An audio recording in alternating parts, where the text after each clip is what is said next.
안녕하세요. 넝쿨입니다. 앤서니 블런트는 귀족이면서 왕가의 인척이었습니다. 2차 세계대전 육군으로 참전했고 기사 좌기도 받았어요. 조지 6세와 꽤 친했습니다. 푸시앤과 바로크 시대 예술 연구에 있어 세계적 권위자였어요. 나중엔 코우톨트 인스티튜트의 소장도 역임했죠. 이런 사람이 소련 측의 스파이였다니 믿어지시나요? 역사상 가장 유명한 스파이, 케임브리지 5. 이들을 누구보다 믿을 수 없었던 건 소련이었습니다. 케임브리지 학생 시절 공산주의 활동 경력을 갖고도 외무부나 MI6에 취직할 수 있었다는 것부터 영국 측의 이중 첩자를 의심할 만한 정황이었죠. 이들이 보내오는 지나친 고급 정보들, 이들의 믿을 수 없는 충성심과 놀라운 지성이 오히려 사실 같지 않아서 이들의 정보는 다른 정보원을 통해 여러 번 검증했다고 합니다. 스파이에 대한 이미지를 한번 떠올려 보세요. 우선 제임스 본드. 세상에서 가장 유명한 스파이죠. 본드가 속한 조직이 바로 영국의 MI6입니다.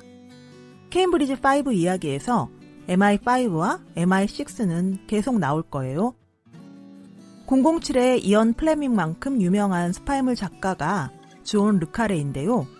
틴커 테일러 솔저 스파이로 알려져 있죠. 여기까지는 비현실적으로 잘난 만렙 스파이들이고 현실의 스파이들은 이 작품 속 영웅들과 아주 달랐습니다. 개성이 강하고 지극히 인간적이었으니까요.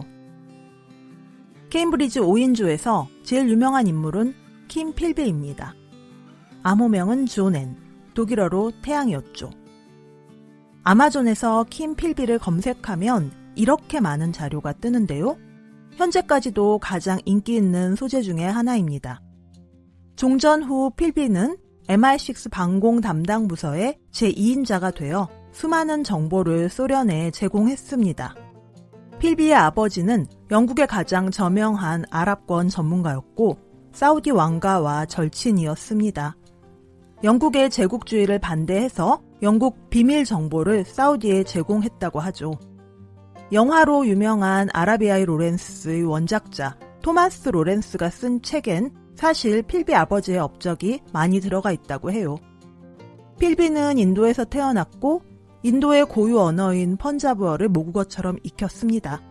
아버지는 평생 제국주의 식민 정책에 반대하며 사우디 노예 출신 여자와 재혼해 평생 사우디에 살았고 죽어서도 사우디에 묻혔습니다.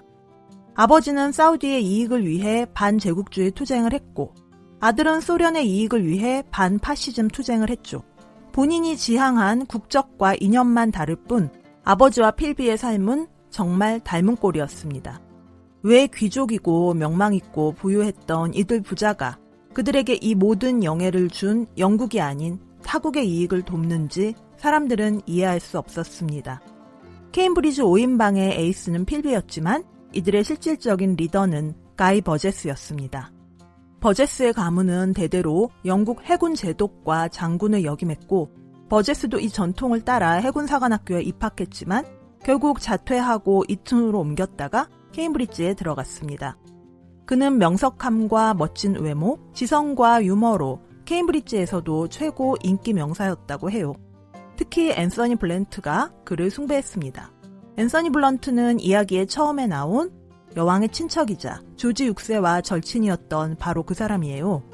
블런트와 버제스는 동성애 관계였고 둘은 오랜 기간 애인이었으며 블런트가 버제스를 케임브리지 사도회로 인도했습니다. 이 케임브리지 사도회에서 KGB 스파이로 연결되는 사람이 무더기로 나왔습니다. 버제스의 첫 번째 직업은 빅터 로스차일드 어머니의 재무 담당 보좌관이었습니다. 그는 로스차일드 가문을 통해 MI6, MI5, 보수당과 외무부에 영향력 있는 인사들과 친분을 쌓았고 그것을 계기로 BBC 방송국으로 옮겨 정치를 담당했습니다. BBC 시리즈물 디 아워가 버제스 이야기를 참고한 스토리인 것 같은데요. 그러다가 5인방 중 제일 처음으로 MI6에 들어가는데 성공합니다. 케임브리지 5인조의 블런트도 빅터 로스차일드의 소개로 MI5에 들어갔습니다. 블런트는 종전 후 MI6가 소련에 대해 벌이는 음모를 사전에 알려줬고 영국 공산당을 반대하는 방첩 활동을 상세하게 파악할 수 있는 정보를 주었습니다. 그들의 정보가 너무 대단해서 처음에는 소련에서조차 가짜라고 의심했다고 합니다. 넝쿨이 참고한 책 나이 케임브리지 동지들의 저자 유리 모디는 버제스에 대해 가장 많은 이야기를 하고 있습니다. 케임브리지 5인방의 직접 연락책이었던 저자조차 그들을 이해할 수 없었기 때문이죠. 특히 버제스에 대해선 어떻게 그렇게 재주있고 장래가 밝은 학생이 오로지 이념을 위해 자신을 희생시킬 수 있었는지 정말 이해할 수 없었다고 해요. 그리고 저자는 버제스에 대해 이렇게 결론 내립니다. 버릇없는 망난이지만 보기 드물게 지능이 비상한 사람, 세계 혁명을 위해 목숨을 바칠 수 있는 사람, 어려운 상황에서도 믿을 수 있는 사람, 케임브리지 조직원을 묶어주는 유일한 사람이었다고. 케임브리지 5에서 가장 신분이 높았던 앤소니 블런트. 앤소니 블런트를 보고 저자가 받은 인상은 자존심이 강하고 귀족적이며 좀 엄격하게 보인다는 것이었습니다. 블런트의 자질 중 저자가 가장 높게 본 것은 바로 신뢰감이었습니다. 블런트는 버제스나 맥클레인과 달리 마르크스주의를 강하게 신뢰하진 않았지만 그는 누구보다 인간적으로 믿을 수 있는 사람이었다고 해요. 영국인들은 이들의 매국 행위에 분노했지만 블런트는 죽을 때까지 자신을 변명하지 않았고 버제스에 대한 그의 신의를 버리지도 않았습니다. 네 번째 멤버인 도널드 맥클레인은 가이 버제스와의 만남으로 코뮤니즘에 깊이 감화됐습니다. 그는 항상 노동자들의 시위에 앞장섰어요. 이들 중 가장 순수했던 맥클레인은 나중에 소련에 망명한 뒤에도 러시아어를 열심히 익혔고 그에게 주어지는 특권을 모두 거부했습니다.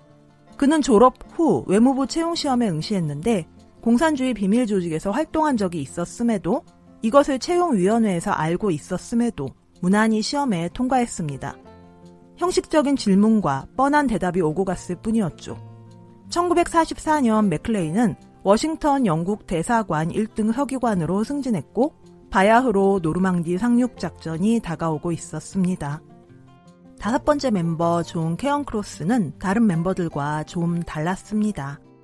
흑수저였어요. 공산주의로 흐르게 된 배경이 가장 이해가 되는 캐릭터였죠. KGB에선 이들을 묶어 불렀지만 나머지 넷은 케언크로스에게 아무 관심도 없었습니다. 그가 외무부에 들어간 것 자체가 아주 특이한 일이었는데 영국 외무부의 채용 기준은 성적만이 아니었으니까요. 케언크로스는 1등으로 학위를 딴 것 말고는 아무것도 내세울 게 없었어요. 사회적 출신, 매너, 인맥, 특히 사회성이 가장 떨어졌다고 합니다. 외무부에 근무했던 다른 조직원 도널드 맥클레인은 그에 대해 이렇게 평했습니다. 외무부에선 누구도 그와 대화하지 않는다. 케언크로스는 생각지도 못한 곳에서 존재감을 드러냈습니다. GCNCS, 정보 코드 암호학교에 들어가 도청된 독일 공군 보고를 분석하는 임무를 맡게 됐는데요. 셜록 주연의 영화 이미테이션 게임이 이 이야기입니다. MI6의 맨지스는 독일의 암호기계 애니그마를 해독하기 위해 천재 수학자 앨런 튜링을 투입해서 팀을 만들었어요. 영화를 보면 맨지스는 케언크로스가 소련 쪽 간첩임을 알고 그가 일부러 소련 측에 정보를 흘리도록 놔둔 걸로 나옵니다. 케언크로스는 이 시기 이후엔 유용한 자료를 보내지 못했습니다. 다른 멤버들과 달리 하급 공무원이었기 때문이죠. 1944년 케임브리지 에이스 필비는 MI6에서 대공산주의 투쟁을 전담하는 부서의 부서장이 됩니다. 전쟁이 끝나감에 따라 연합국의 배신을 계속 염려하던 스탈린에게 이보다 더 희소식은 없었죠. 가장 스마트한 요원 버제스는 1950년 4월 한국 전쟁이 일어나기 2달 전에 영국 군사보고서를 요약해서 소련 측에 전달합니다. 거기에는 중공군에 대한 소련의 원조 규모가 상세하게 써 있었어요. 이건 소련 측이 자신들의 정보를 일부러 영국에 흘린 것이 성공했음을 증명해줬습니다. 스탈린은 3차 세계대전이 일어날 거라 생각했어요. 미군이 중국 국경에 가까이 접근해갔고 메가더는 북한에 원자폭탄을 투하한다 선언했죠. 미국은 북한의 남침이 단순히 김일성의 개인적인 팽창 야욕이라고 믿지 않았습니다. 그 뒤엔 소련이 있다고 믿었죠. 세계대전을 끝낸 지 얼마 안 된 서방연합국, 영국에선 미국의 공격적 성향이 세계를 의미 없는 전쟁에 밀어넣고 있다고 불안해했습니다. 결국 워싱턴이 메가더를 해임하며 이 긴장이 해소됐고 한반도의 휴전이 성립됐습니다. 미국에서 활동하던 맥클레인의 정체가 들킬 위기에 처했고 맥클레인과 버제스는 함께 소련으로 망명했습니다. 필비는 이때 끝까지 혐의를 부정했고 친구들의 도움으로 다시 사회로 복귀해서 왕성하게 활동하다 12년 후에 소련으로 망명합니다. 정확한 증거는 없지만 케언 크로스도 맥클레인이 들켰을 때쯤 들킨 것으로 추정됩니다. MI5는 1964년에야 그를 완전히 밝혀냈다라고 말하고 있지만 영국이 그에게 적극적으로 책임을 묻지 않았거든요.